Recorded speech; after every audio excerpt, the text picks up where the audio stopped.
to Roberts and Janice Live, this time for December the 3rd, in the year of our Lord 2025. So glad you could be with us today.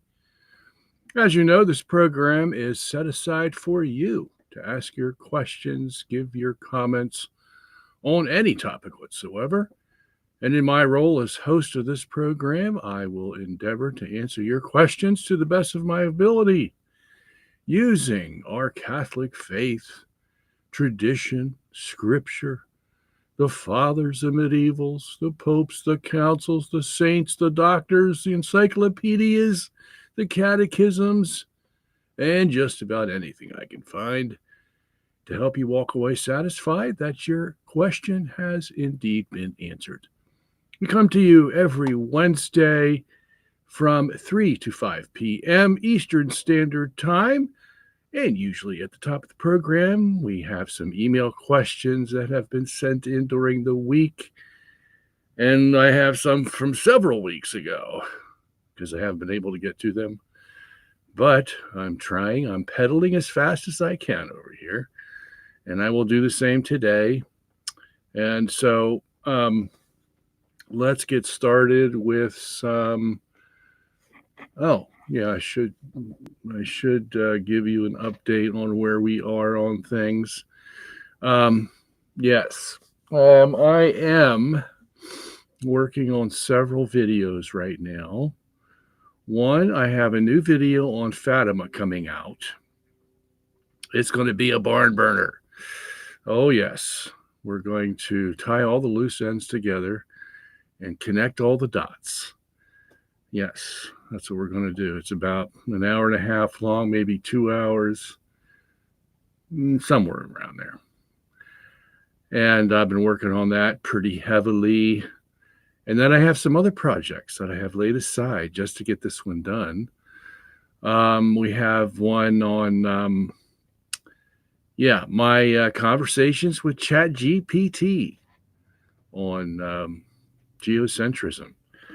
I still have to get that done. That's been on the burner for a couple of months. And everything else keeps getting in the way. I don't know how that happens, but it does. What else do I have? I have another video working. It's almost done. That is coming out. What's the title of that one? I can't remember. Something on what's the future of the Jews and Israel, something like that. Deals with current topics and biblical topics about the Jews and what the future holds and all that. It's been a while since I made one of those, but it's been a hot topic on YouTube and everywhere. I just see people talking about this, so I'll put my 2 cents in. And what else? We have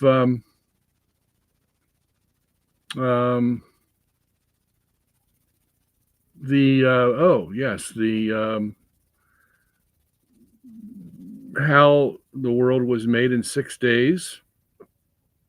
I have it on the word of my producer, who's I hear is an honest man, that he says December 16th, he's going to release it to us, executive producers and writers and all that. And we can go over it and make sure all the T's are crossed and all the I's are dotted. And once we have that, then he's going to put it on streaming. Can you believe it? It's actually going to come out. So, so this will be the 3rd day. And it's just taken 3 years to come out. That's all. No, I'm just kidding. And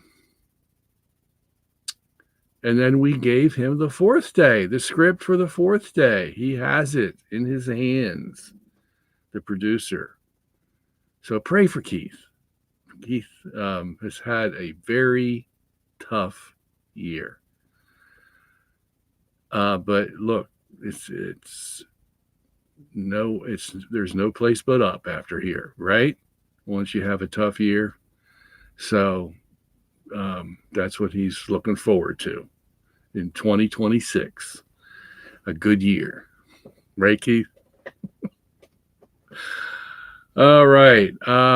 So that's coming out. Is there anything else? Blah, blah, blah, blah, blah, blah. I can't think of anything. And we're going to continue with this program here, the Wednesday program, from 3 to 5 every week, as long as I'm breathing. Sometimes I wake up in the morning, I don't even know if I'm going to breathe, but it gets harder each day. But I'm still here. All right, you're probably saying, shut up, Robert. Start with your program. Enough of your babbling. All right. Let me just make sure.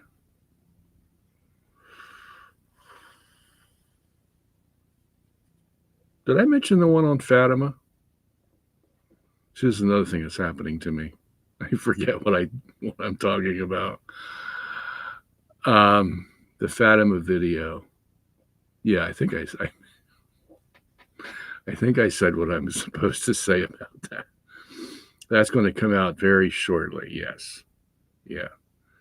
The reason is my mind looks at it from two different angles, because I started it from one perspective, and I ended up looking at it from another perspective, which was kind of fascinating, actually. I don't mean to get into that. Let me just forget it.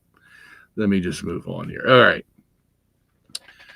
Dear Robert, in Genesis, where God says he will put enmity between the serpent and the woman,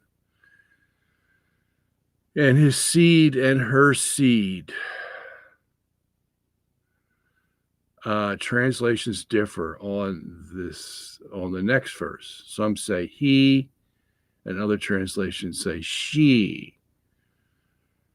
Yes, that is very true. It says, some translations, it says, and he shall crush his head. And other translations, it says, and she shall crush his head. That's very true. Can you explain what is really said here? Yes. It's very simple, actually. Believe it or not, there's some Catholic Bibles that say, and he shall crush your head, the newer ones. And it's the old translations usually that say, and she, because they're following the Vulgate, the Latin Vulgate that Jerome made in the 5th century. And for some reason, I'm sure he had his reasons, but Jerome translated it she. I should say, every time I've gone over this, I haven't changed my mind, because the same things glare at me that glared at me before, that it should be he shall crush your head. At least if you're going to go by the Hebrew grammar. Okay. So,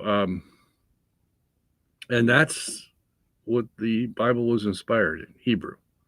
Not Greek, not Latin, not Swahili, only Hebrew. So that's the words the Holy Spirit inspired.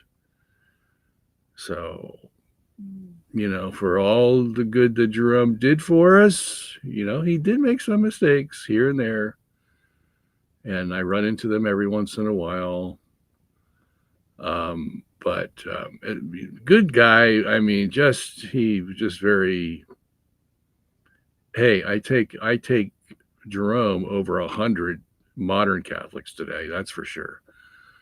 But sometimes, we have to deal with Jerome's idiosyncrasies, and this brings up one of them. So what I did here for this, and I should have this on a screen somewhere. Somebody's got to teach me how to do this. Put these things on a screen. But, so I end up drawing them like here, and you probably, I don't know if you can see that, but You see that it looks like an X, and then it looks like a cane with a dot in the middle, and then a building that's missing part of its structure. There. All right, they're Hebrew letters, believe it or not. Okay. And yeah,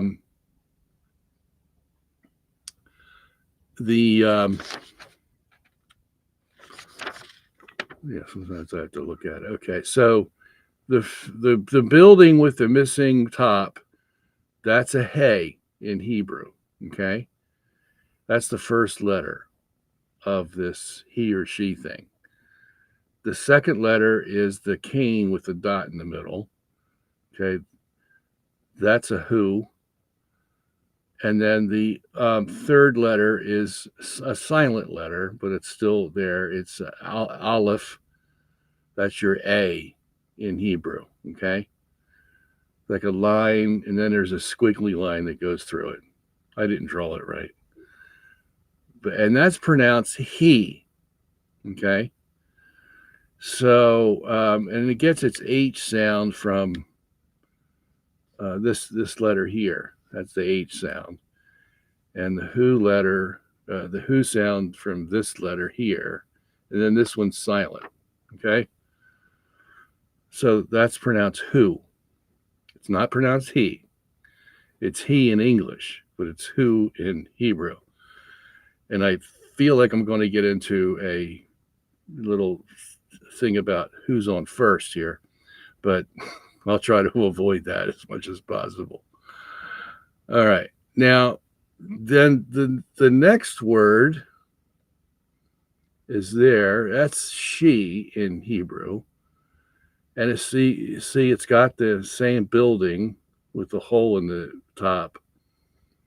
All right. And then that's, where am I here? That's the first letter. Second letter is here. And that's a yod in Hebrew. Okay. So you're learning Hebrew here today. And then the third letter is the same as the one up here. Aleph. It's a silent letter, but it's at the end of this word as well. And that is pronounced he. The whole word, starting from this letter here, is pronounced he. And it gets the I sound from this little dot down here. Okay, so it's he. Yeah. Okay. And that's the word, the Hebrew word for she. So you can see how they would be confusing, because they're so close. The only difference is the middle letter and the I sound at the bottom down here. Okay, it's the I sound. But Hebrew, see, in the ancient days, they didn't have these little vowel signs. Those were put in by the Masoretes in the 9th century AD. Long time after. Okay, I guess the guys in the monastery just got tired of trying to figure out how to pronounce these Hebrew words, and so they put the vowels in there, for Pete's sake. So we finally had the vowels in. All right, but those are the two words that are causing the problem. Now, the one that actually appears in the Hebrew text, okay, is the he one. Okay, this one up at the top. Hey is the first letter. Okay, and then Vav is the second letter, and Aleph the third letter. And the Vav is the cane with the dot in the middle. Okay, so that's he. So then you're asking, well, where does she come from down here? Okay, now that is a Hebrew word. That is the word for she. Okay, but it doesn't appear in Genesis 3:15. Okay, that's the problem. So where's Jerome getting this she from? Well, he may have a very strong devotion to Mary, and somehow he sees Mary in the grammar. Now, the place he would see Mary in the grammar is, let me get the text here.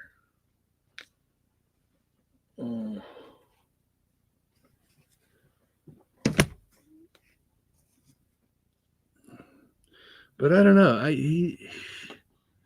If he knew Hebrew grammar, he should have figured it out.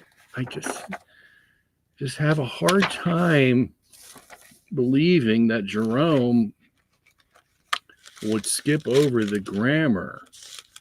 I mean, even if he didn't have the Hebrew vowels, that I told you about in his text, his Hebrew text, I mean, that's a possibility. But he would still see the cane with the dot, maybe without the dot. He'd still see the cane because that's the vav. And then for she, he would have seen the yod in the middle. It's like a little shovel or something. You could describe it as, and he should have seen that. There's really no missing that. So that's why it's hard for me to understand what the confusion is, why it is what it is. All right, so let's just look at this. It says, I will put enmity between you and the woman, and between your seed and her seed. Now, interestingly, the King James Bible, I just happened to pull that off the shelf, has it shall bruise thy head. So instead of saying she or he, it says it.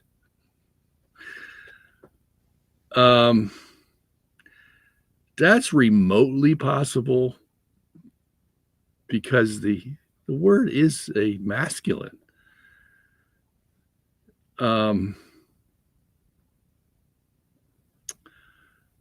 Let me see here.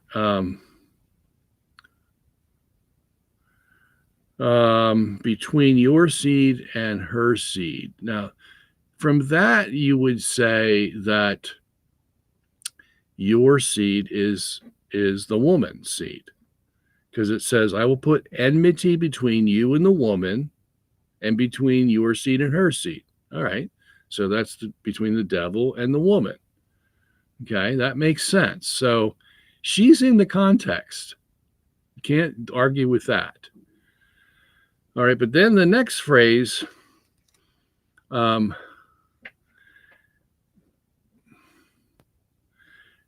you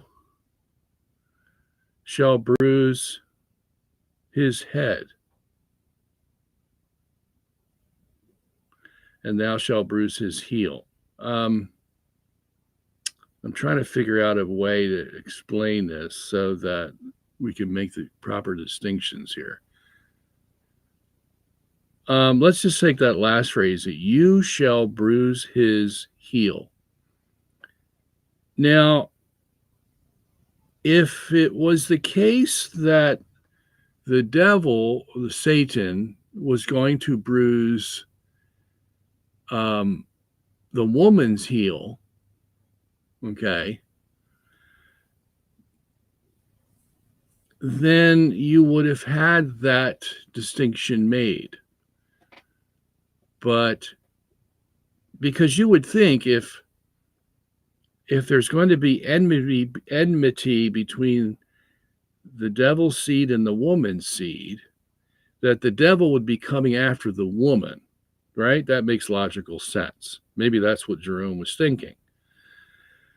Okay, but if that was the case, then you would expect the last phrase of Genesis 3:15, where it says, and you shall bruise his heel, to be, and you, the devil, shall bruise her heel.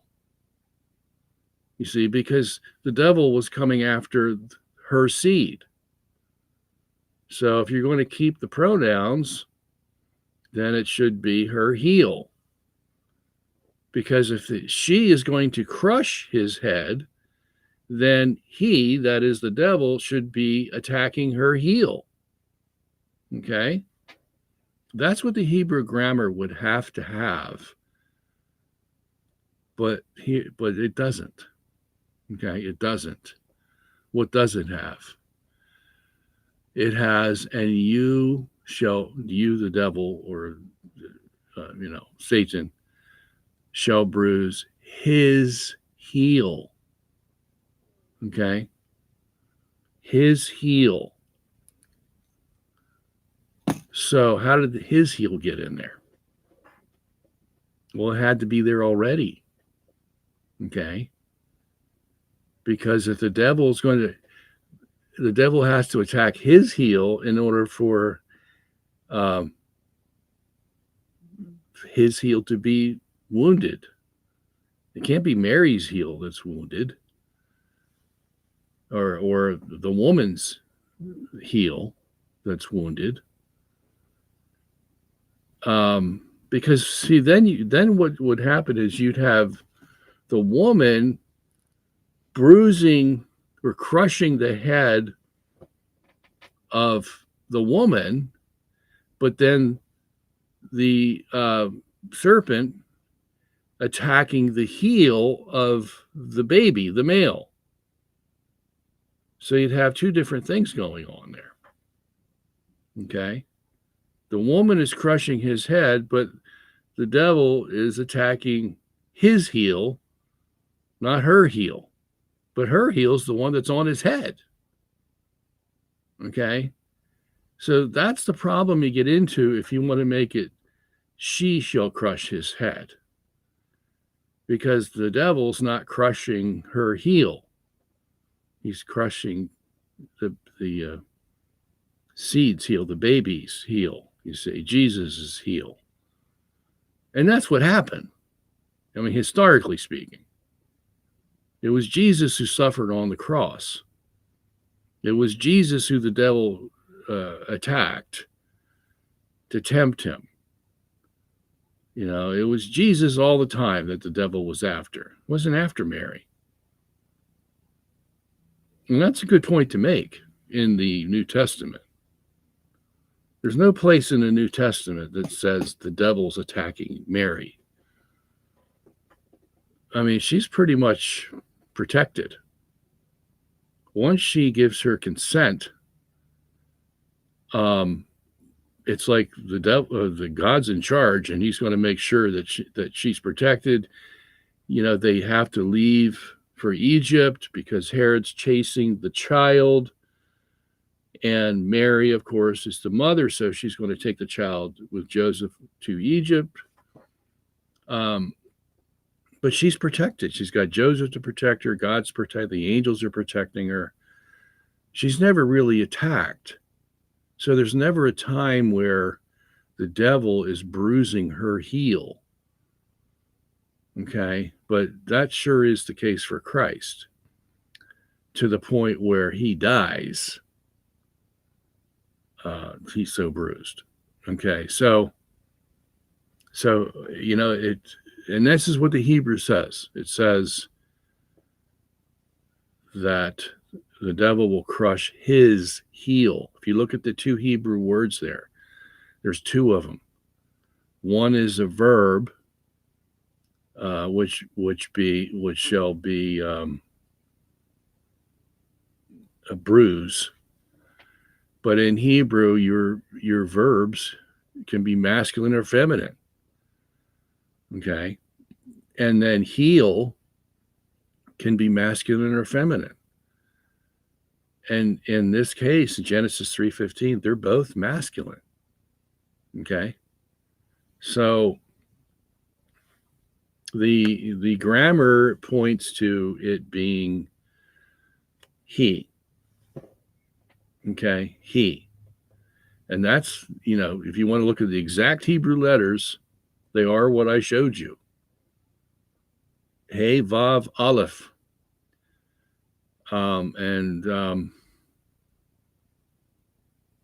So you want my opinion? That's my opinion. And it's well-founded. So there we go. Now, it's just one more thought on this is the next time that we see the word she, and this is the word hey, yod, aleph, the three letters, with that little dot at the bottom of the building with the hole in it. That's Genesis 3:12, and it says, "She gave me to eat." Okay, that's the very next time. Well, that's before Genesis 3:15.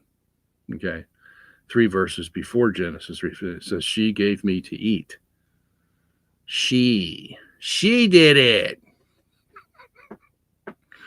Boy, wouldn't you like to have been there at that scene when they're all pointing the finger at one another? God must have been rolling his eyes. Oh my gosh, we're back in high school here. And the next time you see he is Genesis 4:4. It says Abel, he brought his gifts to God. There's the word he. Okay, so we know what does this tell us? It tells us that these are regularly used Hebrew words. They're not like, from outer space somewhere and they just happen to land on this page. No, these are the words that they use normally. Okay, he and she. So there's not much else you can go to try to see, well, can she fit in there anyway? No, we can't. Not grammatically, not spelling, they are two distinct words. And by the way, just so that you know, when you see these things again, remember, okay, so here is the he and the she, right? And you see the difference between, you see the building there on the one of the letters with a hole at the top. Well, that little hole in Hebrew is called a tittle. A tittle. A little tittle. And there's another letter in Hebrew called the he that has the hole filled up. Okay, so it's a complete square or whatever. Okay, so you take a little piece out of it, and that's a tittle that you've taken out, a little tittle, and it becomes a hey instead of a hey. And the same thing with the middle letter. The one I said has a cane with a dot, and then the one below is like a little, I don't know, corner, like a shovel or something. That's a yod. And the difference between those two, that's the jot that Jesus says, every jot and tittle. And it's got confused with the J for the Y, and it should be every yod and tittle, but somehow when it got transferred to English, it became jot, every jot and tittle. Okay, so just to let you know. All right, let's move on.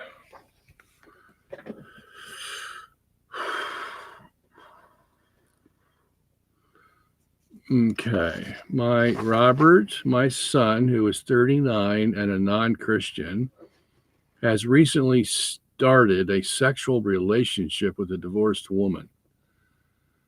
He was brought up in an evangelical church. My wife and I were evangelical Protestants for 35 years. But 7 years ago, I reverted back to Catholicism. Wow. And went to a Christian school, but was never baptized. So his son went to a Christian school, but was never baptized. He has told me that he is agnostic now. I have confronted him in the past about fornication in a previous relationship. He knows where I stand on the issue, but continues to do what he wants. Given that he is a non-baptized believer, I wonder about the stance I must take about inviting him and his girlfriend to our house as a couple.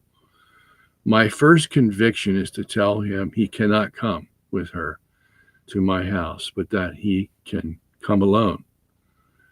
with Christmas coming, I want my entire family to know for certain that I do not condone this behavior, even though it is like no one else will agree with me.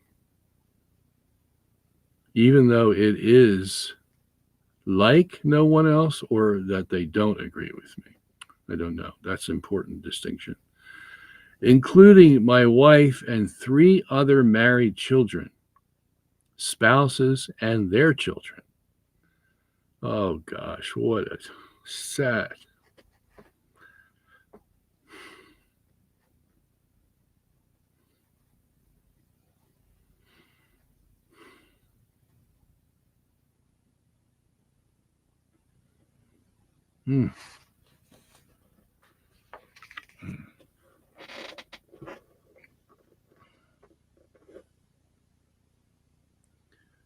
I am just looking for confirmation that my direction is the right one.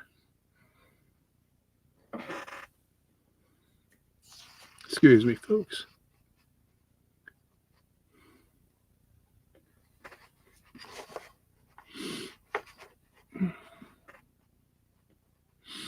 It's so sad.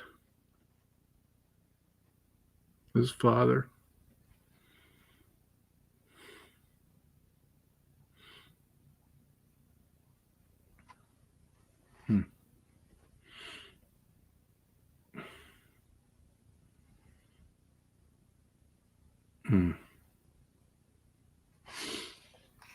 Yes. I want to give you the right advice here, Jay.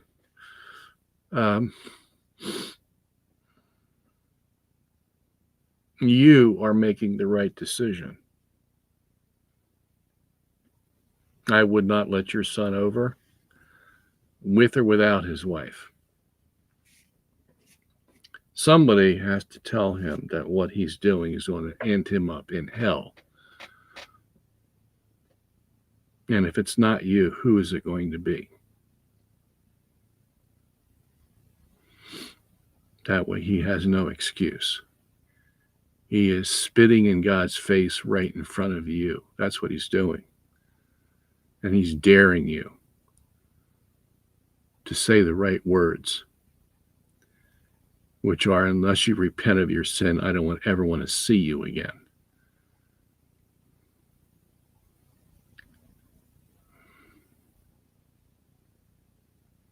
You have to take sin seriously. It's not a game we're playing.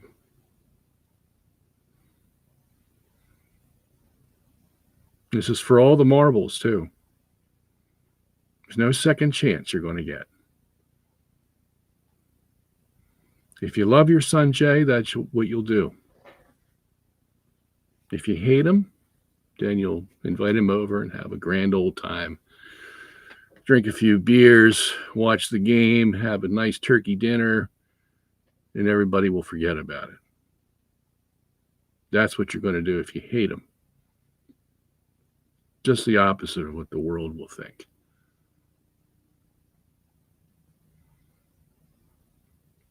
He's 39 years old. He's old enough to know better. And he's been through this before, as you said.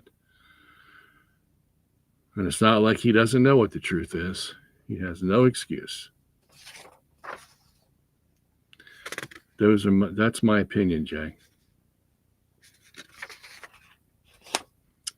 All right, on to some better things here. Okay, so someone looked into the chromosomes of Jesus and has a few opinions, and let's go over them. Now, if you don't remember, we were talking about Jesus and where he gets his 23 chromosomes from. Mary, of course, had 23 chromosomes, and if she had married Joseph and they had relations, he would have 23, and together 23 and 23 makes 46, of course, and that's a human being. A human being has to have 46 chromosomes. So, all right, so these are the opinions of Thomas, and let's see what he has to say. Christ obtaining his humanity from Mary does not necessarily imply impregnation in a biological sense. We are told she conceived by the Holy Spirit, but not how this conception occurred. Well, that's certainly true. But that sort of begs the question, right? How did it occur? And we're looking specifically at the chromosome issue here, not that it would have to occur like we normally think of impregnation. Yeah, that's not a problem for us. We understand the Holy Spirit's going to do it the way he does it, and it ain't going to be like humans do it. Okay? But the end product, you see, because Christ has to be fully man. That's important in our whole understanding of the hypostasis. Fully man and fully God, you see. So we have to see how that can be accomplished. We know that it has to be accomplished. Question is, wow, how would it be accomplished? And the only way we can come up with is miraculous, of course, because it's not going to happen naturally, right? Okay. All right. So number 2, Christ could have received 46 chromosomes from a somatic cell of Mary, not her germ cell or ovum, which of course would have only 23. If we are forced to think in a biological reductionist way, this would be akin to cloning. Yeah, well, see, that brings up another problem, doesn't it? Because if Christ is cloned to get his 46 chromosomes, then he's not really a human, because we have certain ways we define what a human is. And this is something the church is probably going to have to face, because if they ever make a cloned human, and I don't know if there's been such a specimen, and even if there were, if the church were ever confronted with it, the question is, do you baptize it? See, I'm already calling it an it, because it's not from a biological regeneration. It's from a, like you say, germ cell. Not a germ cell, from a somatic cell. This is going to take some minds greater than ours to probably think this thing out, if it does. But I'm surprised it hasn't been an issue already without the cloning dimension, because somebody back there had to think about this. Now, somebody like Thomas or even Bellarmine or any of those, they didn't even know we had chromosomes. So this is a recent understanding of what it means to be human. In the 20th century, they didn't even know it in the 19th century. They're just beginning to have, experiment with microscopes. So this is a new phenomenon that's going to take a new understanding of what it means to be human and how we arrive at humanity. In our ignorance for the 20 centuries that Jesus has been talked about, we could all say, yeah, well, the Holy Spirit impregnated Mary and end with a period. But you can't do that today, you see, because now we have this issue of where the 23 extra chromosomes comes from. And that's going to have to be answered, because we can't leave it hanging. Well, let me see what else we say here. Thomas says, yet biology alone does not make humanity. Soul and body make humanity. Okay, that's very true. And even for all human, parts of their humanity is thus received from God. Okay. To be human is to be a composite of soul and body. Okay. Parents procreate, but God creates each individual soul. Yes, that's true. With the conception of Christ, he became man. Now, you add that in there, with the conception of Christ, he became man. That's a fact. We know that, but why did you put that in there? Because you're talking about souls, okay? And it takes a soul and a body to make a human.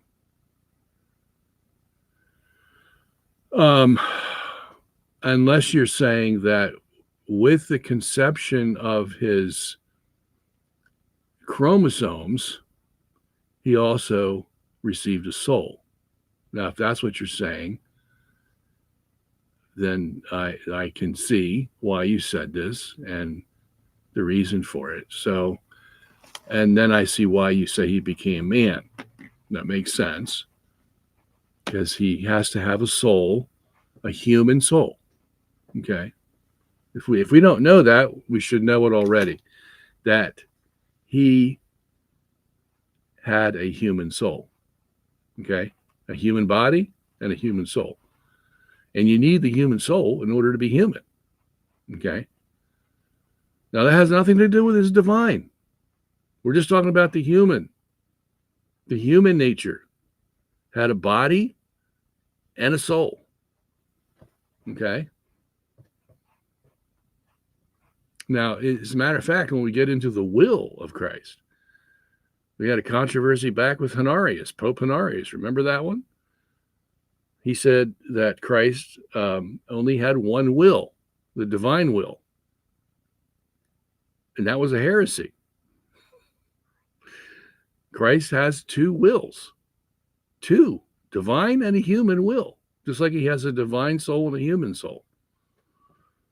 Well, a divine spirit, we should say, and a human soul. So, all right, let's move on here, see if there's any other. He's got three more points here. DNA does not make the body.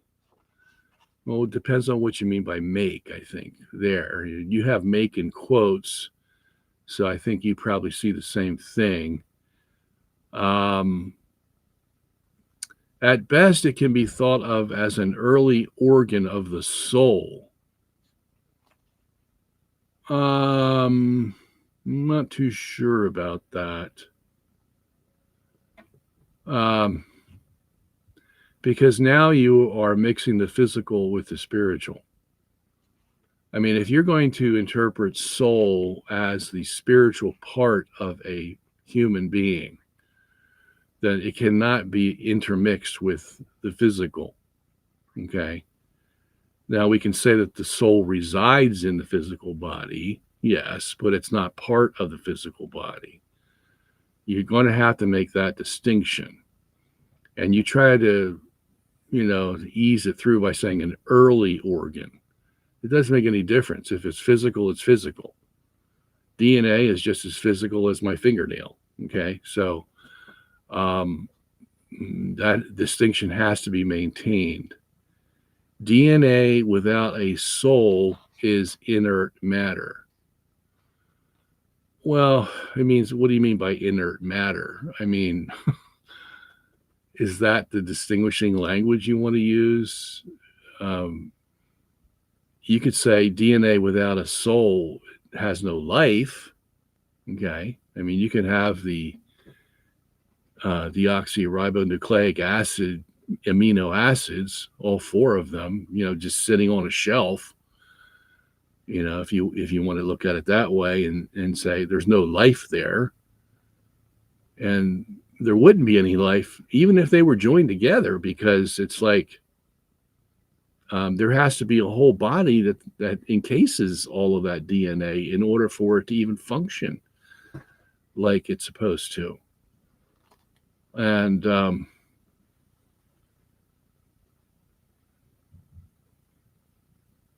this gets back into the definition of life. I remember we tried to do this in biology class in college.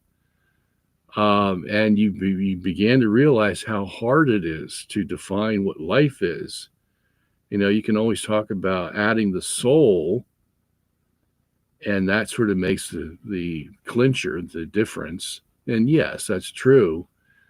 But If you were to define life, let's say the life of a kangaroo, as opposed to the non-life of the cage that it's in, you're going to have to make certain distinctions between that kangaroo and the bars that make the cage, even though they're all elemental in the sense that the iron bars have iron as their element, one of the 92 elements, and the cells of the kangaroo have carbon as their element, their basic element. We're all, our bodies are all carbon cycle bodies. They're all made of carbon cycles. Everything's made of carbon that's organic. But carbon, if you look at carbon, it's just an element. And sometimes it looks black, sometimes it looks clear, depending on how you form it. But it's just an element. But yet that element makes every cell of our body, along with hydrogen and oxygen, nitrogen, they're all combined in multitudinous ways that make it function like it's living, you see. And so what is that? Can we use the reductionist approach and say, well, that living thing is a carbon atom, okay? Because if we were made of nitrogen cycles or oxygen cycles, we'd look totally different. We look the way we do because we're made by carbon cycles. And where is the point where you say, okay, now that's life? You see. It's not a carbon in a diamond, because that's carbon too. Or charcoal, that's carbon. It's just rearranged differently and has a few more elements attached to it, because carbon's like that. It can have many different elements attached to it. It's made that way because of the atomic structure.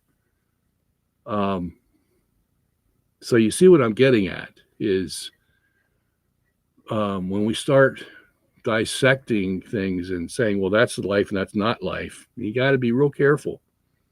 Okay. Now, the soul is the form of the body, Council of Vienna. Well, this is one thing we need to really look at. First of all, what does that mean? We're very fond of saying the soul is the form of the body. But what exactly does that mean? Because the soul is a spiritual entity. The body is a physical entity. So how can a spiritual entity be the form of a physical entity? What does that mean? And the Council of Vienna is a local council. It's not an ecumenical council. So if you're going to draw it from there, then it hasn't been infallibly defined. Okay. Now we could say, as you said here, which not only animates the body. Okay, so that's where you're going to have to make some distinctions too. If you say that the soul is like the puppet strings of a puppet, because the strings animate the puppet, is that what you mean by the soul animates the body? That the body cannot move by itself, it's the soul that moves the body. So you have a spirit entity moving a physical entity. Is that the way it works? I'm not so sure. Okay. Because you do have neurons in your brain, and you do have muscles that work under electrical impulse, and the things in your body that work, we can see the origin of them physically. Okay.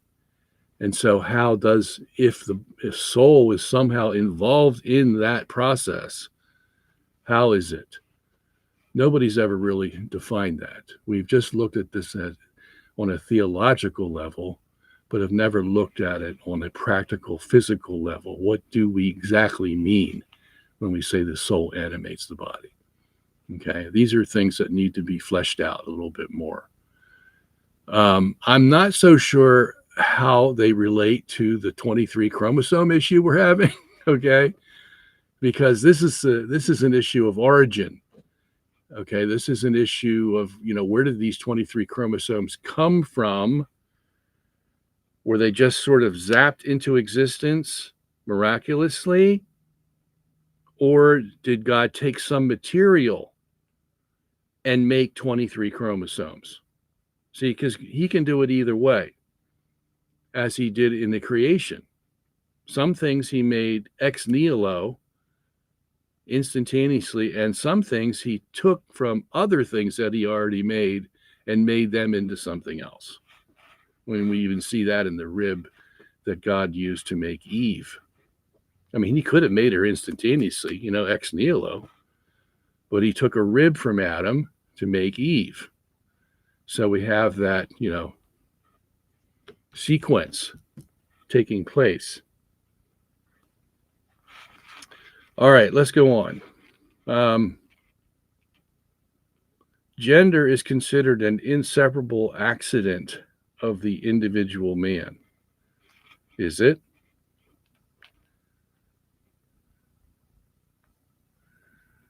But maleness per se is not essential to being human. Is that true? Otherwise, woman would not be human.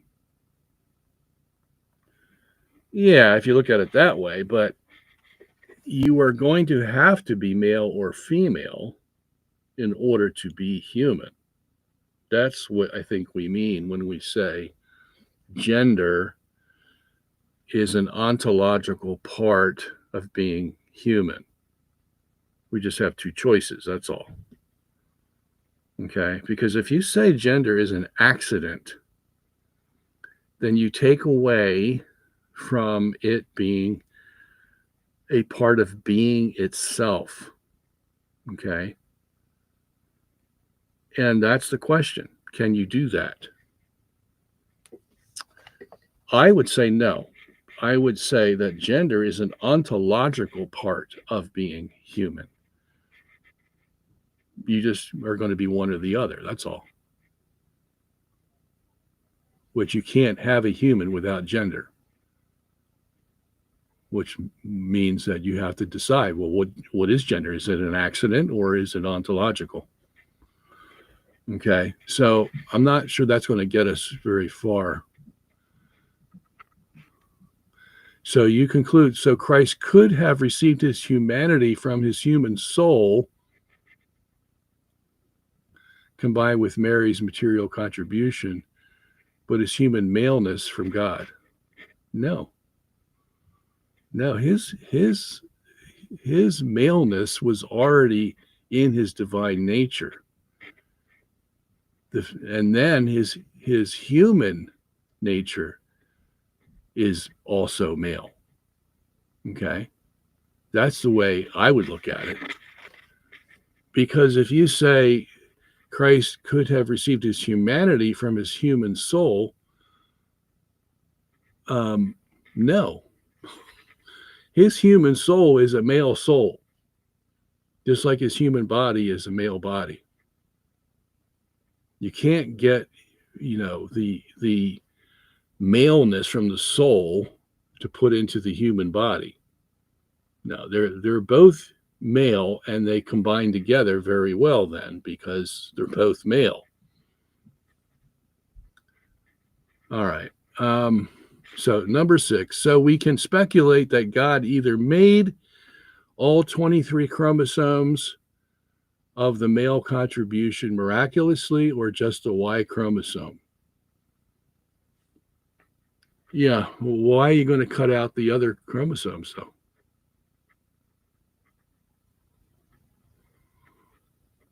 Occam's razor would favor the latter. Yeah, but this is not an issue of Occam's razor. This is an issue of what has to be the case.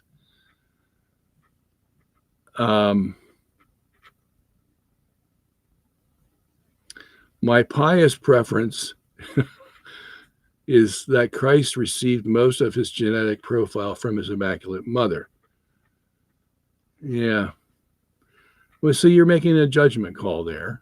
I understand why you are, because she's the most convenient, but she only has 23 chromosomes to give, you know?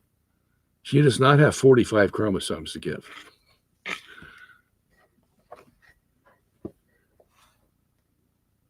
So you can't play with our human makeup. You got to take what you have. All right.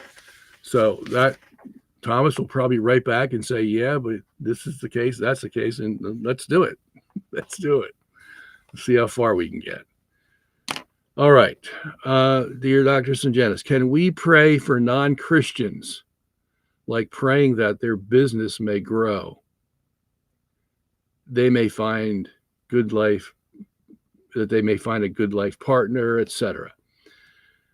Can we pray to our God for them or not in front of them? Maybe with the intention of bringing them the gospel. Enosh, one thing I've learned, you can pray for anything you want, anywhere you want, anytime you want. Your God is that big, okay? Don't let anybody ever tell you, well, you can't pray here, you can't pray there, you can't pray for this, can't pray. You can pray for anything you want, okay? Now, I'm not going to guarantee that God's going to answer a yes for you, okay?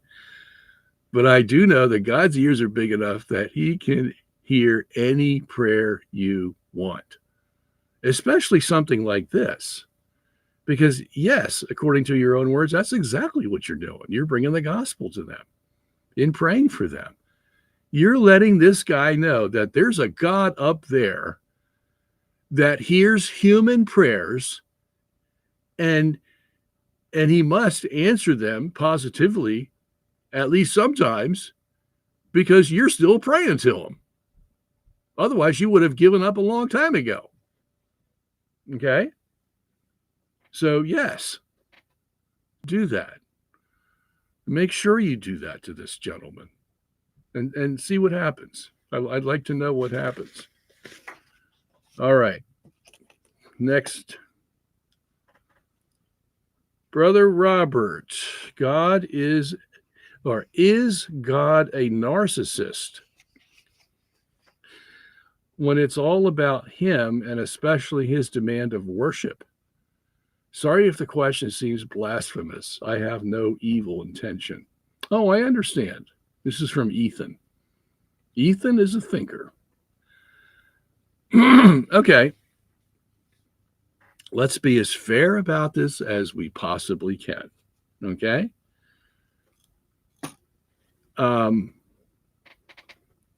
Narcissist is not the word we would use. Okay? But if you say it's all about God, we'd say, yeah, it is. It is all about God. That doesn't mean he's a narcissist, though. Okay? Because a narcissist is someone who's going to be selfish, who's going to think about only their needs and forget about the needs of everybody else. If you happen to have your needs satisfied while my needs are being satisfied, so be it. But the main attraction is me, you see. And if you get yours, you get it. If you don't, you don't. That's too bad. That's a narcissist. Okay. But the story can be all about them and them being as far away from being a narcissist as is possible to be. Why? Well, because he's going to share it all with you. Everything that you give him in praise, worship, or whatever, prayer, whatever it is, he's going to turn around and give you. Now, that's not a narcissist, is it? No, it's quite the opposite. Okay? So, yeah, it is all about him in the sense that all comes from him. There's no other place that you can go, say, hey, let me get it here, get it there. There is no other place. Okay? There's only one. And what you have to do is not be like the devil and call God a narcissist. That's what the devil would do. You say, well, it's all about you, God. Oh, now I see. That kind of attitude. Okay. Look, somebody's got to be the chief cheese. It can only be one. All right.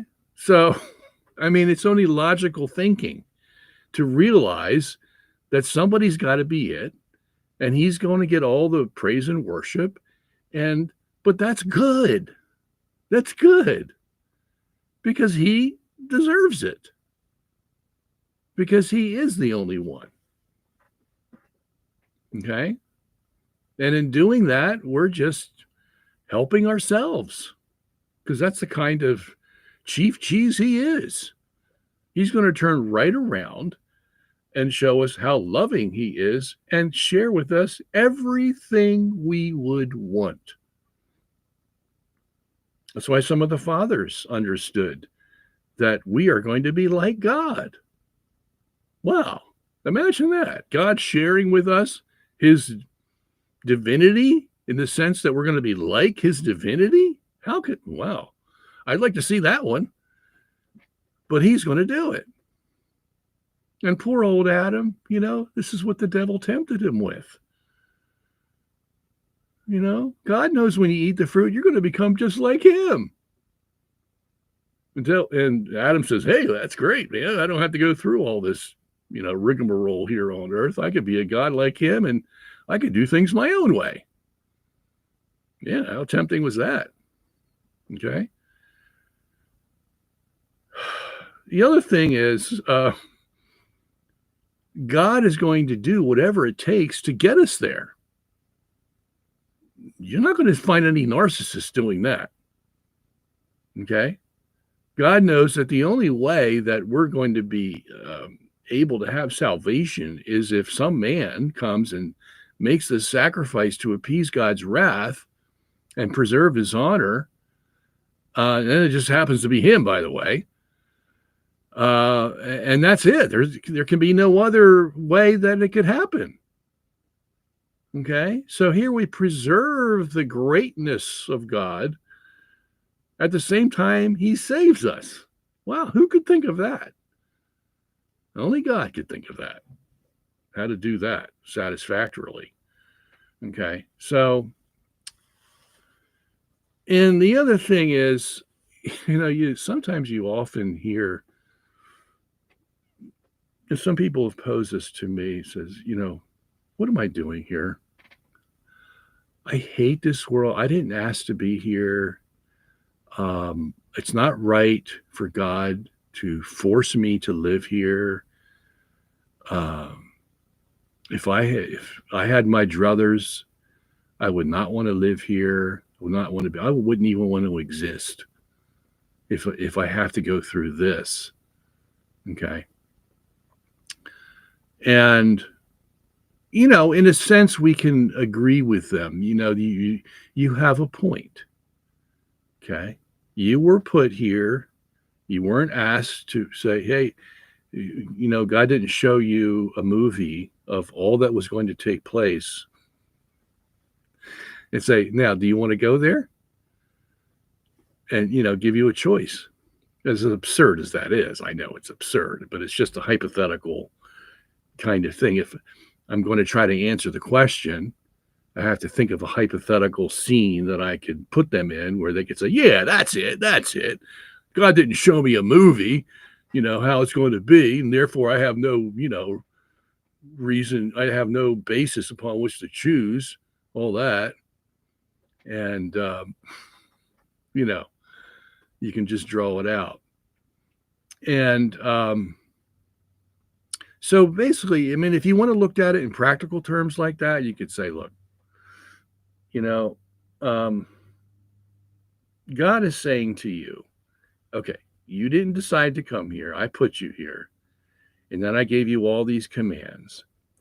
And what did I tell you? I said that if you obey and do what's right, and I'm not just putting this on you just to say, I'm going to give you all these commands and you're not going to be able to obey them. No, I'm giving you these commands because I expect you to obey them. I've given you the power to obey them. And if you obey them, which means you have what? Free will. So you're not a little robot. Would you rather be a little robot? I can do that too, you know. Now, you don't want to be a robot, right? Yeah. So you have a free choice.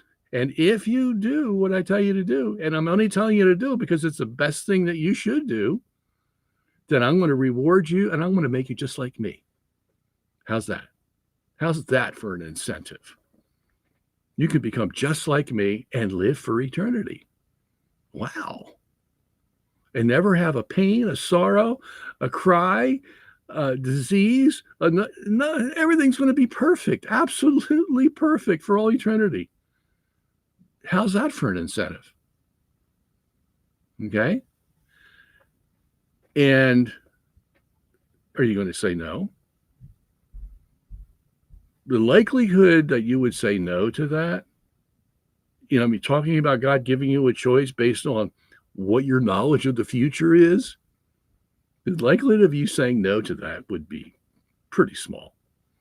But even if you want to use your free will and say, well, yeah, I'll take that.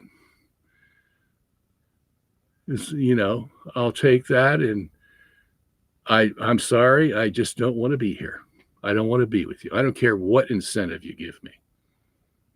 Okay. And that's pretty much what the devil would have had to come to, you know, where I don't care how good it is that you can make it. I don't want it because it's coming from you.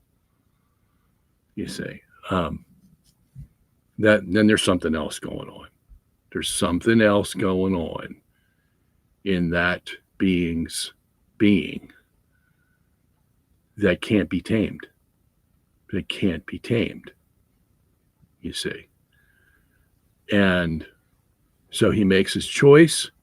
And if God's going to be fair, okay, fine. You don't know what you're getting yourself into, but I can't persuade you otherwise, so you can have what you want. And that will be an eternity without me. Okay? And let's put it this way. There is that angle of it where the church has not made her final decision. Although the separation from God is eternal, because you will have no chance of ever coming back. Just remember that. You make this choice, you will have no chance of ever coming back and seeing me, being with people who love me and see all that they're enjoying for eternity. Just hypothetically that you happen to see that when you go to hell and you see them enjoying this grand existence I've made for them and you want to change your mind, forget about it. That ain't going to happen. That's one thing, one stipulation I'm going to make. Okay. Now I may, and to be just, as a matter of fact, to be just, if you've done anything against me or my people or my creation or whatever, you've broken my laws, you're going to be punished for them because that's what justice requires. Okay. So when you go to this place, you're going to be punished for those sins. Whereas over here on this side, you know, I can forgive you for those. Yeah, I can forgive you for those. But now you want to go to this place, you don't want to be with me, fine. You're going to be punished. And whether you live on for eternity or not is to be decided. I may get rid of you forever after you're punished. I'm not going to guarantee it because the church hasn't guaranteed it. That's why I have to say that. Okay. But, you know, so in other words, what you can do is you can play the game along with them. Follow it in its logical sequence. Okay, you decide this is going to happen. You decide that, that's going to happen. You see? You make them responsible for each of their choices. So that at the end of the game, it's not as pretty as it was when they started, you see. So, anyway, let's move on. Uh-oh.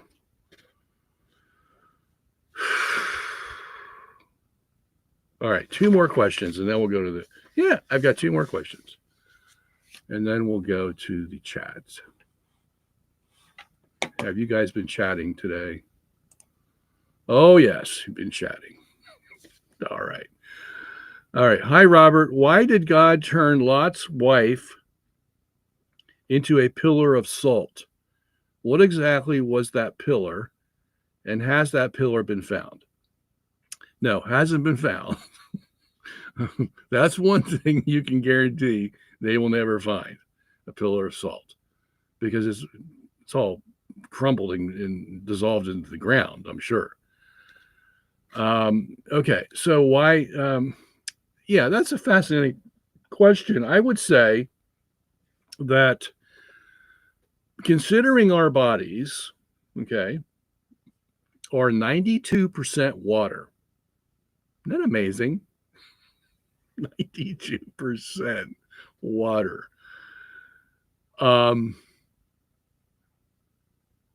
Yeah, so when you get on the scale in the morning and you've gained a few pounds, it's just water. Just water. But if that's the case, if our bodies are 92% water, and that's just amazing in itself, isn't it? I mean, here God can spread all this water out and make you look like you're something, it's just amazing. He is absolutely amazing. Make you look something, halfway decent, and you're mostly water. Unbelievable. Anyway, getting back to Lot and his wife. I would say that the salt is representative of if you were to, let's say you were to put a bomb next to a human body, and it's a powerful bomb. And, almost like you see in nuclear explosions. You ever see a nuclear explosion, maybe on TV, I'm not sure, somewhere in Hiroshima or Nagasaki? I hate to use them as examples, but have you ever seen the human pillars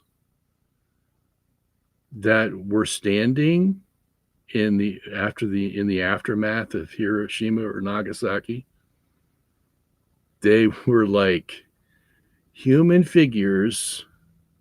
You couldn't tell different parts, like arms, that had been vaporized mostly, and left standing was the organic compounds after you took all the water away, because the water would evaporate.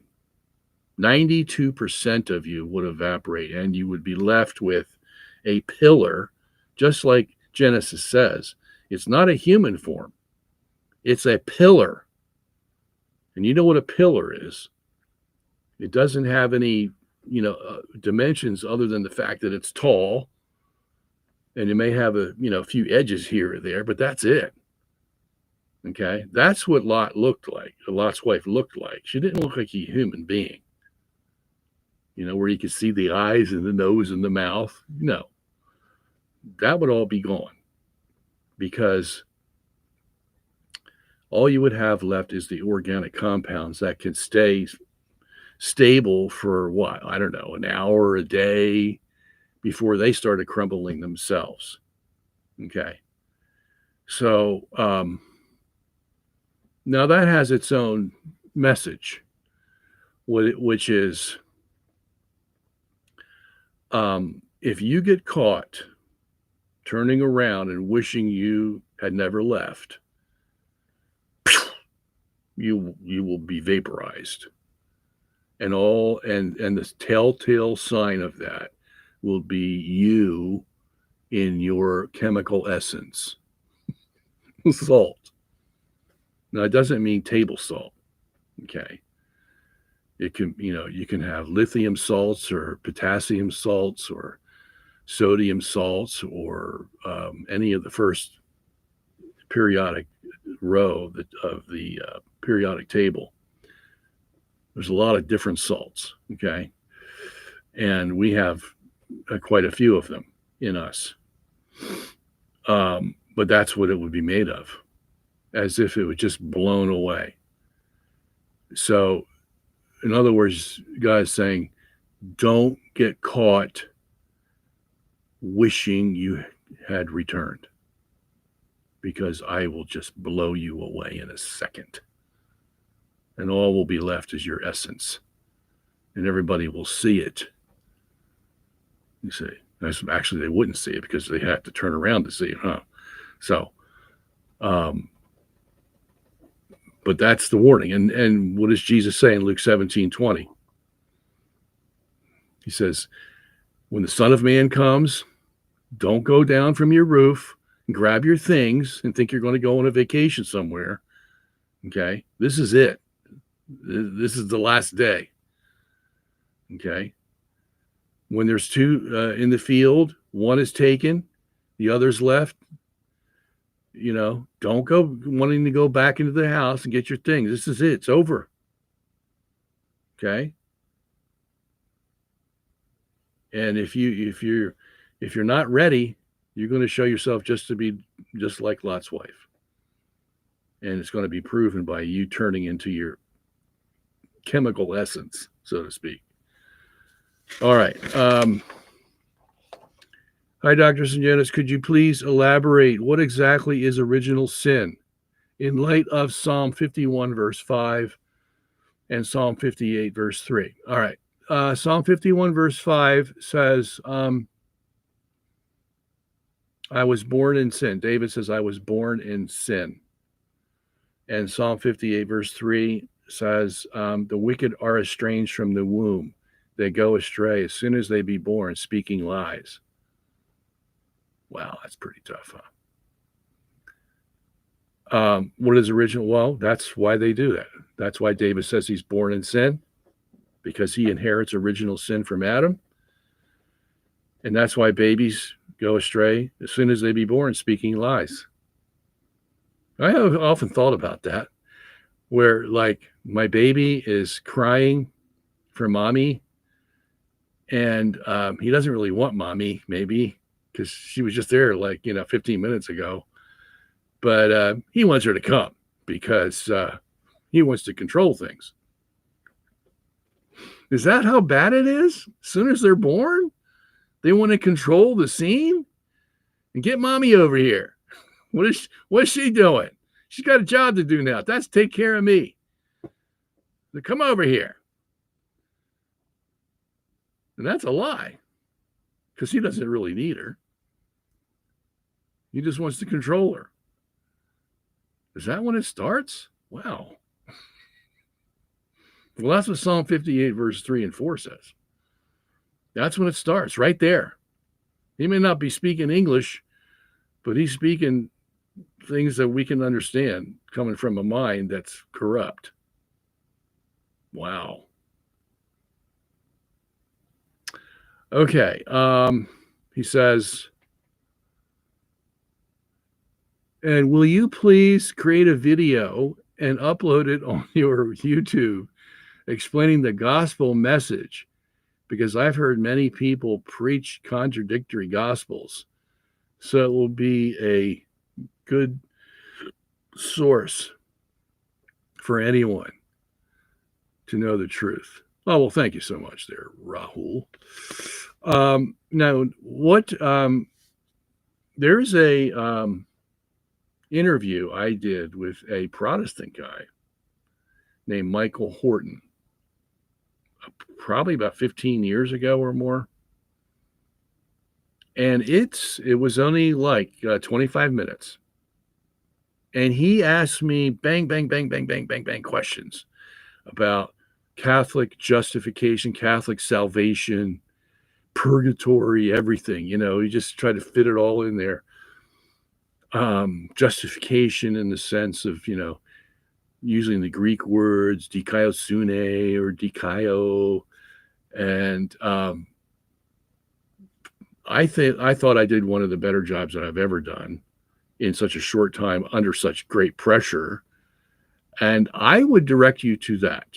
It's I think you can find it Horton, Horton, and Sungenis, my last name. There is a YouTube to it. If you want to copy this down, or maybe I can show it to you. Let me see here. Here's your question. And here is the, they're probably out there saying, hold it still. Okay, so it's, the YouTube / watch, WATCH, and question mark. And then it looks like a V, and then equals U. Is that a 3? Yeah, it's a 3.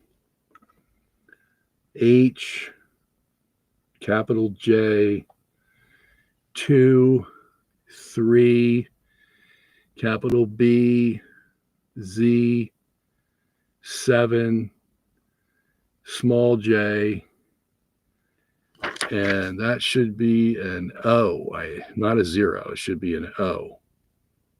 Okay, so that's where you can find it on YouTube.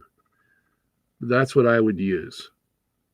Okay, I think that's one of the, if you don't want something real long, it's just about 20, 25 minutes. He asked all the right questions. I gave all the right answers. And there you go. So use that one. All right, now let me get to the chat room today.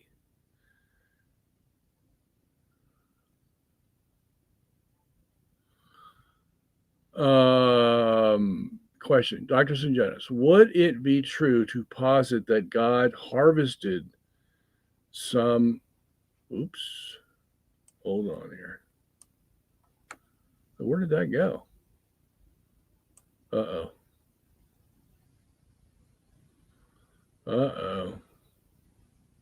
Where did that question go? I must have slipped down before. Since I started to ask that, let me try to find it.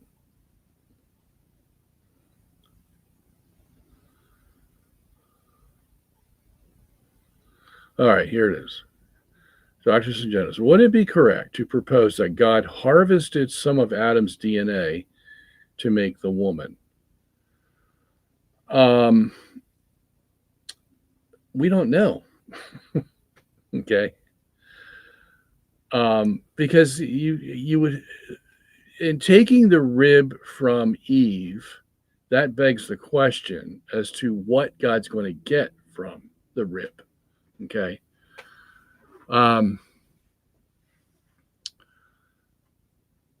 Is he just using it as a prop?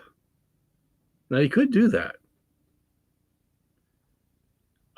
Because the rib is not going to have every single little detail.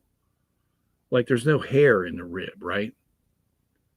It may have blood cells, but there are certain things the rib's not going to have unless you go into the DNA.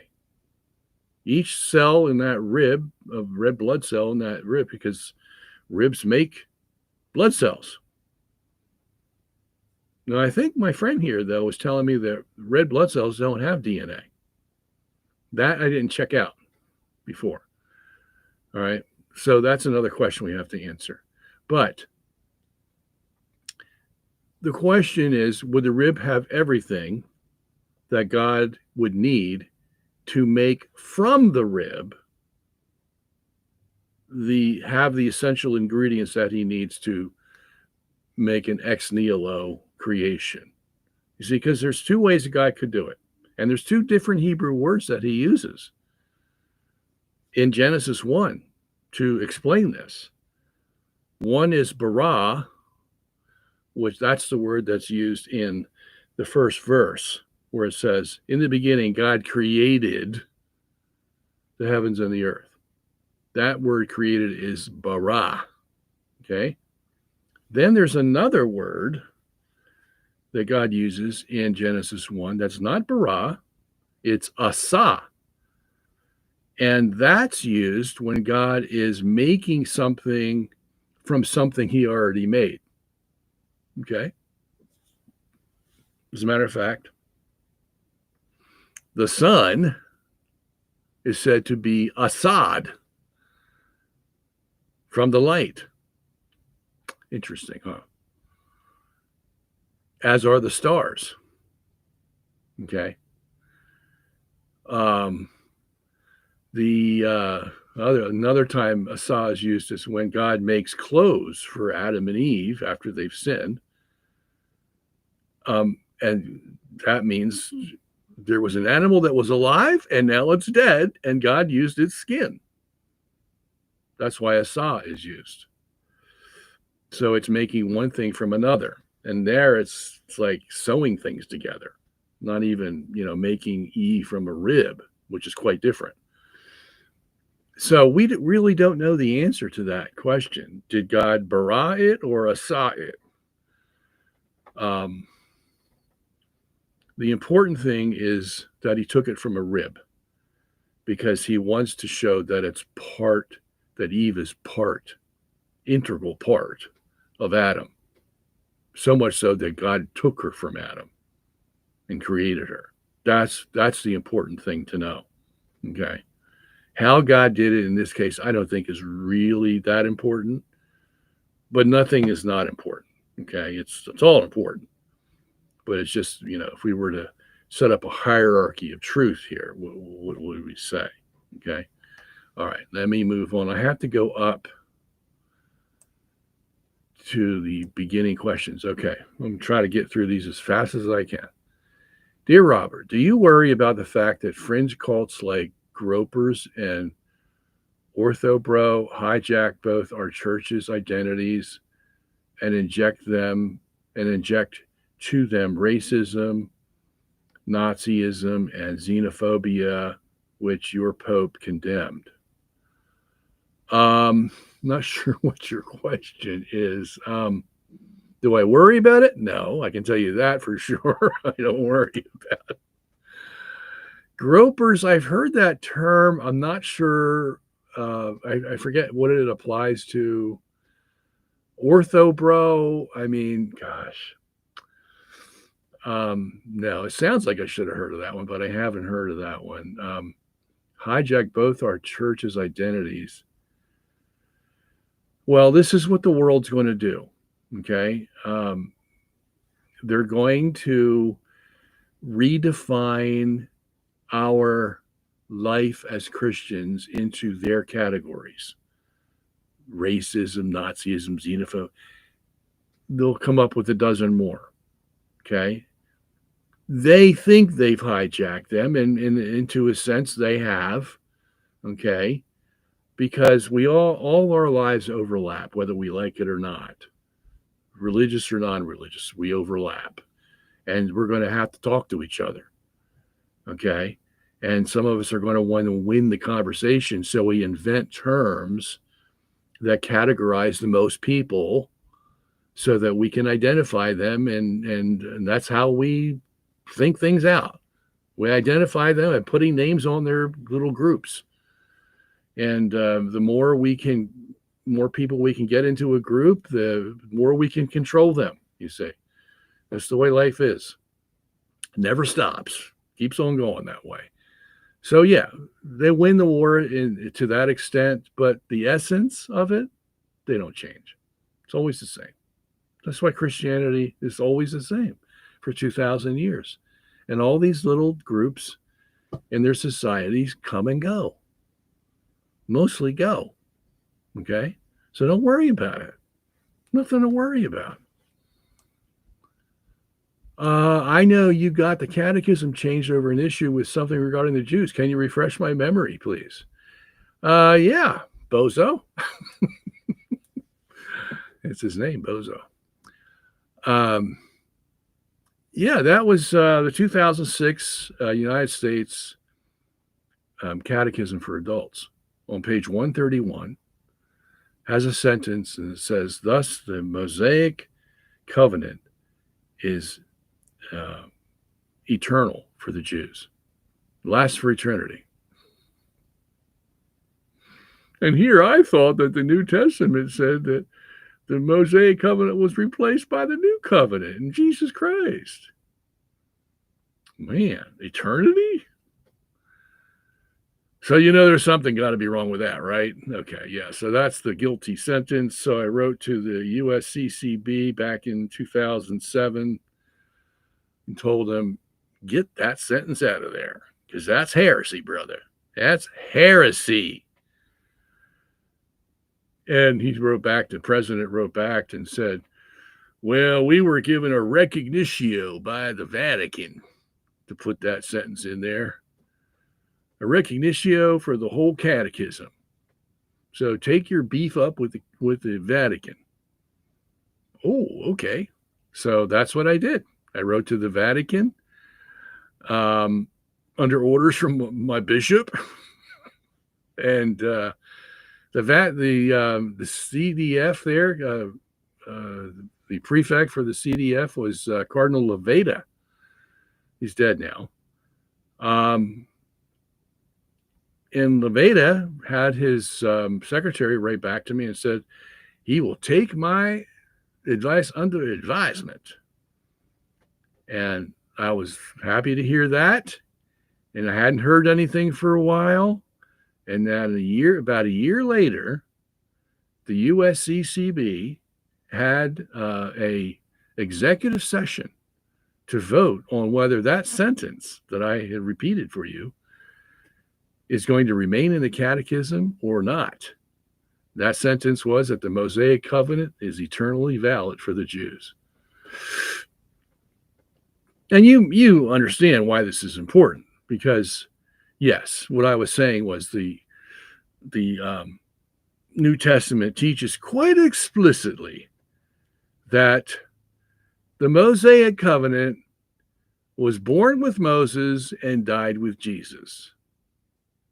And it shall never be a part of our religious ceremonies or whatever, except maybe in principle, because it had some pretty good commandments back there. But that's just in principle. All those commandments are now under the new covenant in Jesus Christ. And so there is no more legal Mosaic covenant. That's all there is to it. Oh, they don't like that doctrine today. Oh, it's called supersessionism. And you are saying that the Jews don't have a covenant with God anymore. Who are you? Why can't we just share alike? The Christians can have their new covenant in Christ, and the Jews can have their Mosaic covenant. Everybody's going to be happy. Why can't you see that? Well, it's because that's not what we were taught. You see, from the beginning, the fathers, the medievals, the popes, the councils, the things that I say at the beginning of this program, yeah, all those sources say, no, that ain't right. There is no Mosaic covenant. There is only one covenant, and that's the covenant in Jesus Christ through his blood. You see, that's why it's all important. So, like I said, about a year after I wrote to the Vatican, somehow, some way, all the bishops of the United States got information that this was a hot topic, and so they had a vote, and it was actually by mail. They had a vote to take whether to take that sentence out of page 131 of the United States Adult Catechism, which they voted yes to by an overwhelming margin, 234 to 14 with one abstention. 234 to 14.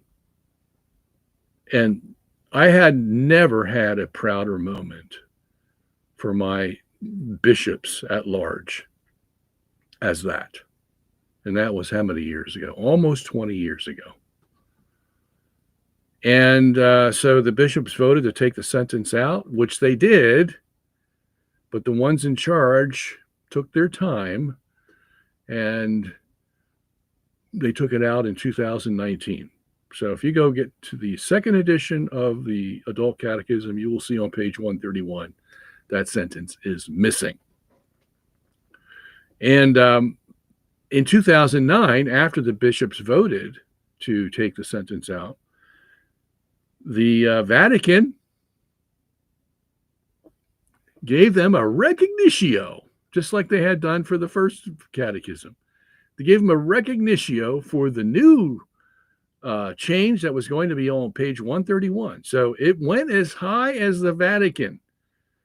So the Vatican is online now for not putting in that heresy that the Mosaic covenant is eternally valid, and for replacing it with something that is true, which they did. They put a scripture verse in there. Now there's a long story about that scripture verse because it's been mistranslated. Oh yeah, another big story, which I did write about, and they tried to silence as much as possible. But it's in my newest book called Supersessionism is Irrevocable. You'll find all the dirty little details of the politics that goes on in cases like this. So that's it in a nutshell. All right. Question, Dr. Janice, do you use ChatGPT? Yes. And do you recommend it? Yes. I tried to debate with it. Surprisingly, it admits a lot of things. However, I'm worried that they will pre-program and change it. Yes. Yes. But there's, I still think there is a certain way you ask questions to ChatGPT. And I hate to say this, but you have to know more than it does on the particular topic, because you have to anticipate what it's going to answer, and you know what it's going to answer because you know what the answer is. Okay. And then you have to be ready to trip it up. You can say, oh yes, I acknowledge your answer, but there's always a but. And you give him the but, and depending on how well, he will struggle with the but. Now he may wave it off in a couple of rounds. You can say but, and he'll go blah blah blah blah, and you go but, and he'll go blah blah blah blah blah, and then you'll get up to a but, and he'll go, oh well, you have a point there. We can't say this, can't say that, and so he'll struggle. Okay, just like a human being would struggle. But it's because you know more than he does to begin with on a particular topic. Now, he has access to all kinds of information, but he doesn't, he's not the best at connecting the dots, okay, making sense of it all. You as a human have that advantage, especially if you know all the facts and you've had sorted them all out and you've worked it out beforehand. You see, before you've gotten to him and ask him his opinion. But let me tell you this, it's not easy. Okay, it's not easy. But that's good. You want him to be at his best. You don't want anything to slip through. You don't want to just win the argument because he doesn't know a certain thing. You want to let him know what that is. So, and see if he comes back with something that can use that for his case. Okay. And in some cases he can, some cases he can't. Okay. But as a learning tool, my goodness, This thing is unbelievable. Okay. It really is. It really is good. But I don't want to give you any false impressions about it. You got to be at your best, on your toes, in order to get one up on ChatGPT. Okay. Now, I happen to with geocentrism, okay, and I've done this a couple of months ago, because I've been studying this for 23 years. Okay.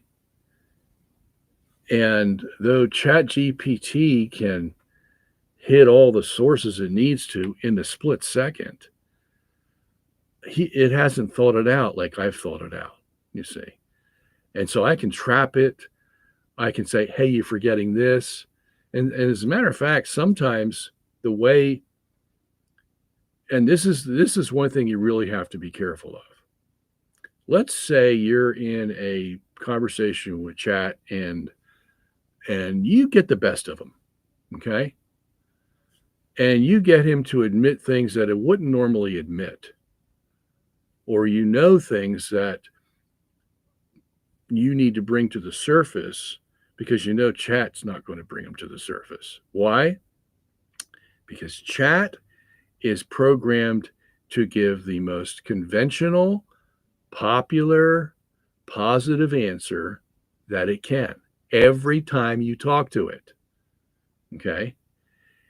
So much so that if you bring up something that you had brought up a week ago or days ago that it didn't know or it got tripped up on, okay, it won't remember that the next time you talk to it.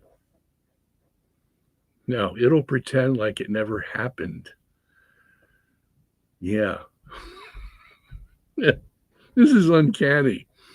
And then when you bring it to its attention, you'll say, hey, conversation I had with you a couple days ago, you said this. And then it'll say, oh, yes, I remember that conversation. Let's talk about that. You are correct. That is a part of this issue, blah, blah, blah. And then it'll start dealing with it again. And you're going to come to the same conclusion you came to a couple days ago because that was the truth that you arrived at with him or it. And but you come back the next week and you'll say, okay, what about stellar parallax? Well, that is a proof for heliocentric system. It has nothing to do with geocentrism. And he just admitted a week prior that stellar parallax can no longer be used to prove heliocentrism because there's a geocentric alternative. And you explained, and I explained to him how that happens. You know, this moves here, that moves there. Yes, that is a viable understanding of stellar parallax from the geocentric position, and that will work. You are correct. And it actually says you are correct. Okay. And then you come back the next week and say, well, what about stellar parallax? Well, that is not a proof for geocentrism. It is only a proof for heliocentrism and was invented by, such and, whatever, such and such a year and blah, blah. And they'll give you the whole history of it and all that. So now either its memory is poor or it's programmed that way. And I think the latter is the case, that it starts from scratch with each question. And you cannot depend on it to remember what it agreed to before.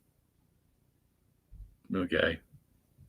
Maybe sometimes it might have a hint of it, but usually not the case. That's the downside, that you have to start from scratch.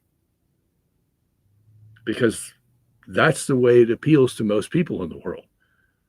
It starts from scratch on any question you ask, and because it can go through all the sources in a split second. It doesn't need to say, hey, can you wait while I investigate this?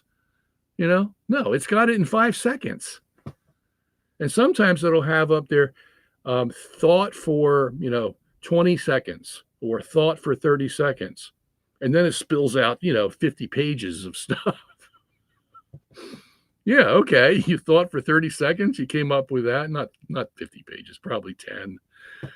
Um, and um, 20 seconds of your thought, it's like 20 weeks of mine to gather all this information you gathered in 10 pages here in front of me. Okay. So it really doesn't make any difference how many seconds it's thinking. That's just how long it takes to hit all the sources that it needs to hit and collate them into a reasonable format somebody can understand. That's the harder part, I think. Getting the sources is nothing. Extracting from them sentences that go into paragraphs and make logical sense connected to another paragraph, that's what's amazing to watch. So, oh boy. Anyway, I hope I have explained it to you as well as I can. All right. What do you think about the book on the reliability of the Old Testament by a British professor and Egyptologist Kenneth Anderson Kitchen? It supposedly is maximalist on the Bible. Yeah, I mean, here's a guy who's done his homework, and he shows in many, many cases. It's been a long time since I've read that. The reliability, as a matter of fact, was it last week? We just found out that Ron Wyatt, the archaeologist, had been saying for years that he found chariots, Pharaoh's chariots underneath the Red Sea, buried in the Red Sea. And that was the most logical path that Pharaoh would have taken to try to cross the Red Sea. And everybody just laughed at him. And was it just last week they found Pharaoh's chariots in the Red Sea? I mean, this is the kind of stuff Kitchen comes up with, where he sees the reliability. The Bible just never lies, which is why I have such high regard for the Bible as the inspired Word of God. And he's another guy that just reinforces that opinion. How much assumption is involved? Uranium, lead dating, and potassium argon. I do believe carbon-14, but have problems with the others. There is no reliability, none. Okay, they make these numbers up. Why? Because they don't know what the daughter-to-parent relationship is in these isotopes and their decay factors. They just don't know. So how could you? As a matter of fact, just recently, there was a man who quizzed ChatGPT on this just a couple of weeks ago. You can find it on the internet.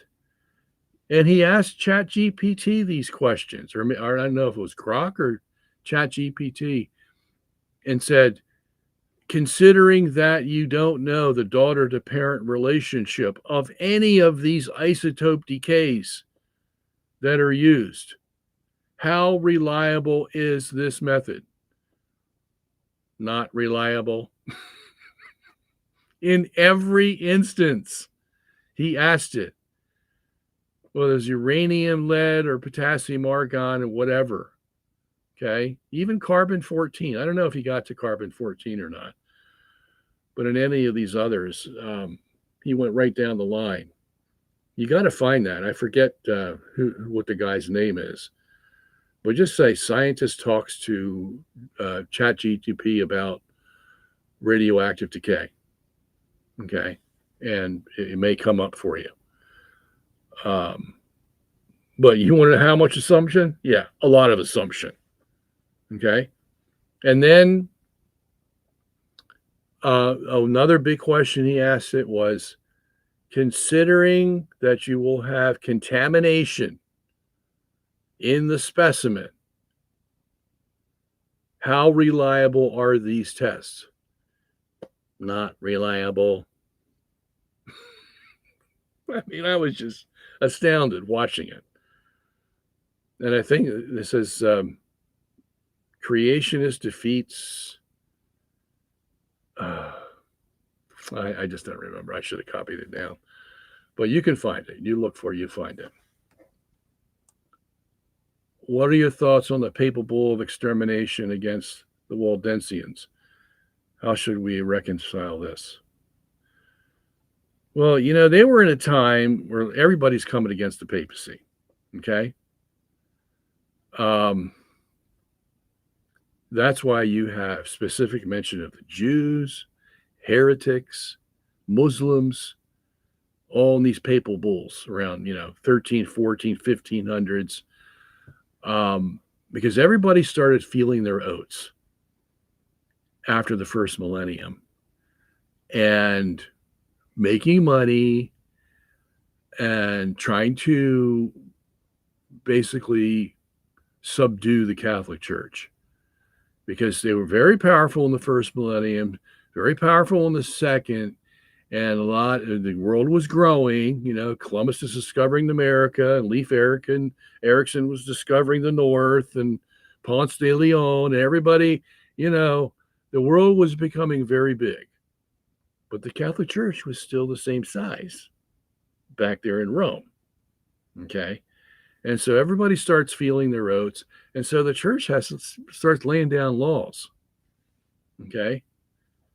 Whether it's the Waldensians or the Jews or the Muslims or the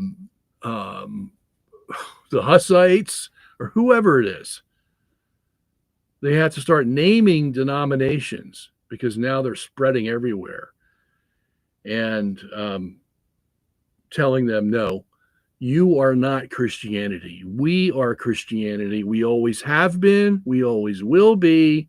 And you're just a good copy that deceives people. Okay? That's how you got to get down to brass tacks with them. You may have some elements of Christianity, but you're not the Church of Jesus Christ. There can only be one. And that's what we were and we are. And so you have to name them by name. And that's what the church did a good job of. All right. How can John 3:5 be reconciled with baptism of desire and blood as potential substitutes for water in certain exceptions, if you take it literally? Well, because chapter 4 of session 6 of the Council of Trent, where baptism of desire is mentioned under justification, okay, it doesn't really define when baptism of desire is applicable.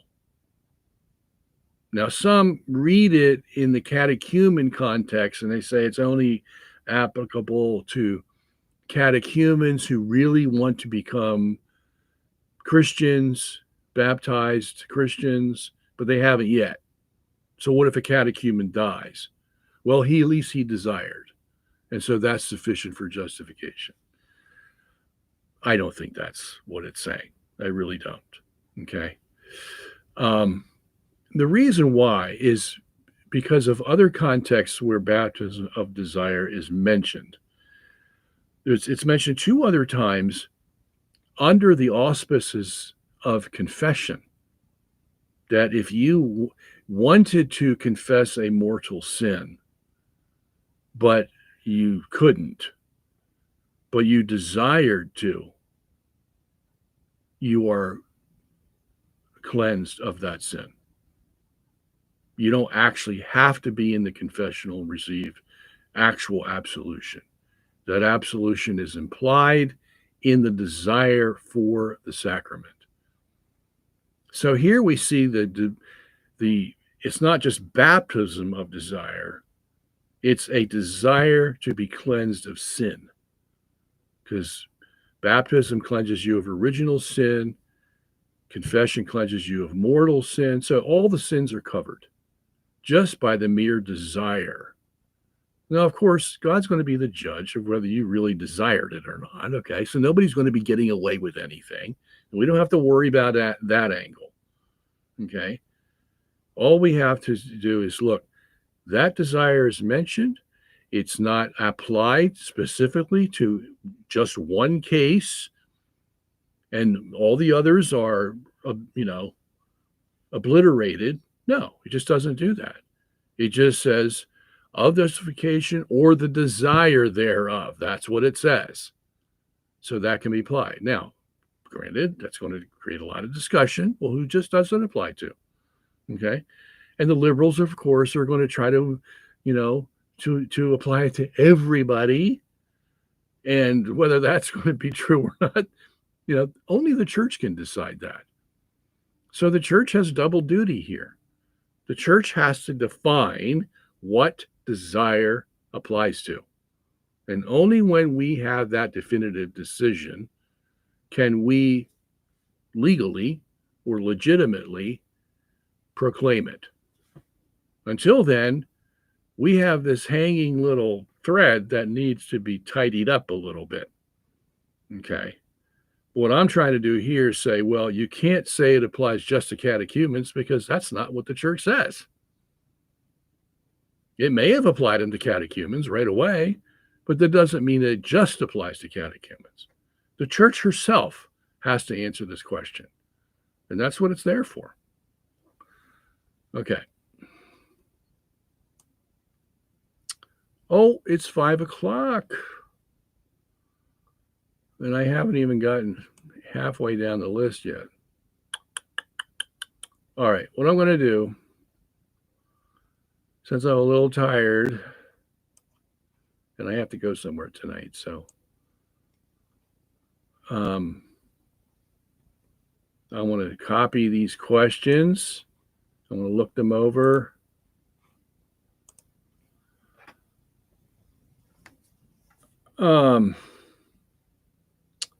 And see if I can, because I got done all the ones I was supposed to do tonight, except for 2.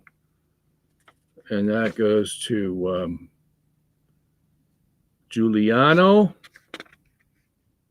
Still have got your question from October 16th, believe it or not. And Michael from October 28th. That will be on the first list, or the first questions for next week. That one I got. And so I am going to copy these.